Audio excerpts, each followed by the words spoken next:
이단원 최초의 국가 고조선. 오늘은 고조선의 건국에 대해서 알아보도록 하겠습니다. 지난 시간 우리가 청동기 시대 생활 모습 배웠었어요. 자, 청동기 시대의 가장 큰 특징으로는 바로 지배 계급이 등장했다라는 거 우리가 그 생활 모습 그림으로도 확인했고요. 또 고인돌이라든지 청동기 사용 그런 것들로 인해서 확인을 할 수 있었습니다.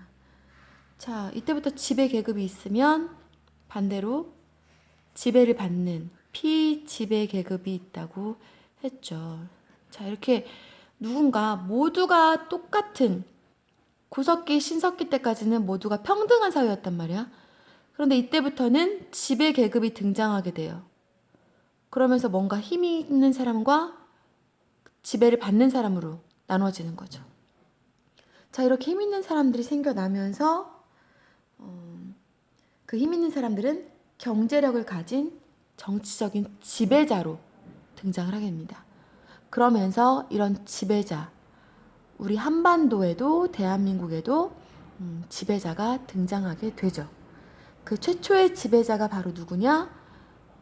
단군 왕검입니다. 여러분들이 단군 왕검이란 말은 많이 들어봤을 거야. 노래에도 있죠. 한국을 빛낸 100명의 위인들 보면 아름다운 이 땅에 금수강산에 단군 할아버지가 터 잡으시고 가장 먼저 나오는 인물이 누구예요? 단군 왕검이죠. 자, 이 단군 왕검이 고조선을 건국하게 됩니다. 그게 바로 우리나라 최초의 국가죠. 자, 그럼 고조선 먼저 알아볼게요. 고조선은요, 기원전 2333년에 건국이 되었어요. 누가 건국했냐면 단군 왕검이 바로 건국했습니다. 기원전 2333년이라는 것은 지난번에 선생님이 얘기했지만 여기가 1년이라고 해봐요. 1년. 그럼 지금 현재가 2015년이죠. 그럼 기원 전이니까 왼쪽으로 2333년 더 가는 거예요. 자, 그러면 현재로부터 몇 년 전일까요? 2015에다가 2333년을 더해야겠죠? 현재로부터 4000 더하면 348년 전이에요. 현재로부터. 4000년도 훨씬 더 전에 단군 왕검이 우리 한반도, 현재 우리나라에 고조선을 세웠다는 것을 우리가 알 수 있습니다. 자, 그러면 단군 왕검은 도대체 누구냐? 단군 왕검. 단군 왕검이라고 하는 건요, 이거는 한 명의 사람을 뜻하는 게 아니라 그 당시에 그 지배자를 지칭하는 호칭이라고 합니다. 단군 왕검이 한 명의 이름이 아니라 그 당시 현재 예를 들어서 우리나라 같은 경우는 우리나라 최고의 권력자, 우리나라를 일단 이끌어 가시는 분, 독재는 아니지만 이끌어 가시는 분은 대통령이죠. 역대 대통령에는 1대 대통령 누구 이승만으로부터 해서 쭉 현재 박근혜 대통령까지 그 사람들을 모두 다 일컬어서 우리가 대통령이라고 하죠.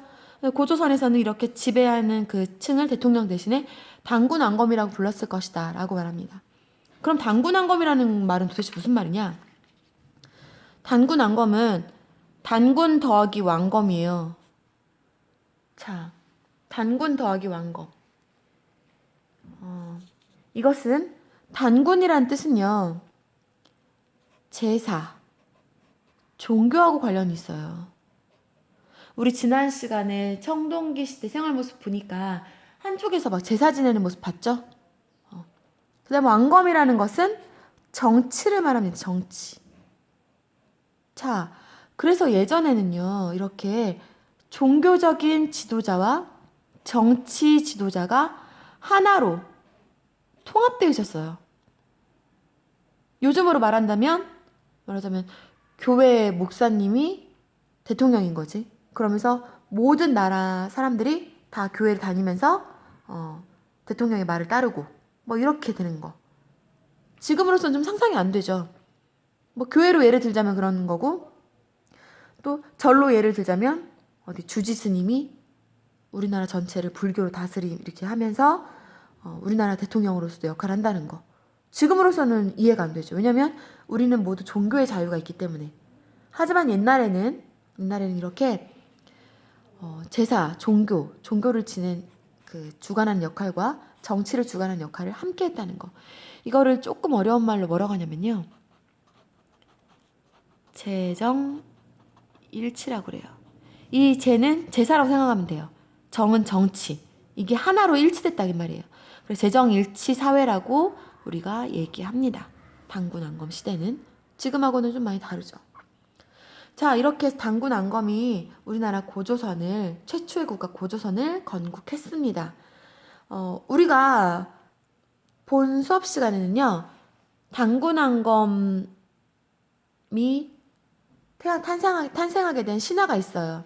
그 신화 이야기를 여러분들이 역할극으로 한번 해보려고 해요. 해보고 그 이야기를 통해서 우리가 알 수 있는 것들을 친구들하고 대화 나누면서 알아보도록 할 겁니다. 자, 본 이야기는 여러분들이 알고 있는 사람도 많이 있을 거야. 뭐 옛날에 곰과 호랑이가 있었는데 곰과 호랑이가 100일 동안 쑥과 마늘을 먹으면 사람이 된다. 뭐 이런 이야기 들어봤을 거예요. 이것과 관련된 이야기입니다. 그럼 한 가지만 더 설명하고 이번 시간 마치도록 할게요. 그럼 이 단군안검 이야기는 과연 어디서 나온 이야기냐? 단군안검 이야기는요. 삼국유사에 실린 이야기입니다. 삼국유사라는 책이 있어요. 책이 있는데 이 책에 실린 하나의 신화예요. 여러분 신화 알죠?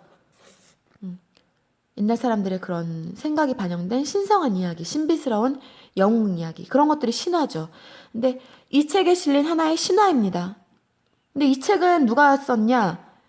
이련이라고 하는 지금으로 말하면 스님이죠. 스님. 자, 스님인데 이분이 고려시대 때 썼어요. 그때가 몇 년도냐? 1281년이야. 그럼 보자. 자, 여기가 1년이면 1281년이야. 단군 고조선이 건국된 것이 아까 앞에 설명했죠? 기원 전 2333년이란 말이에요. 그러면 1200년이 이만큼이니까 이거 2배 정도 가야겠죠? 이만큼이야. 2333년. 여기. 그럼 몇 년 전이야? 지금 이때 썼으니까 언제적 이야기를 쓴 거야? 3614년 전 이야기를 쓴 거예요. 그럼 이 삼국유사를 쓴 1년이 이 3000년도 더 된 3600년 전의 이야기를 알고 쓴 걸까요? 아무래도 그건 아니겠죠? 알고 쓴 건 아닐 거야. 그럼 왜 이런 이야기를 썼냐? 이 당시에 이 고려시대 때 우리나라가 외적의 침략을 너무나 많이 받고 굉장히 나라가 약해져 있던 시기예요. 그래서 이런 신화를 통해서 우리는 이런 위대한 신화를 바탕으로 해서 만들어진 나라이기 때문에 우리 스스로 자부심을 갖고 절대 적에게 지지 말자. 그런 뜻에서 이렇게 국민들에게 좀 힘을 주려고 이런 이야기를 썼다고 합니다. 자, 그러면 우리 본 수업 활동에서 역할극 대본 친구들과 역할 나누어서 한번 해보도록 할게요. 자, 수업 시간에 만납시다.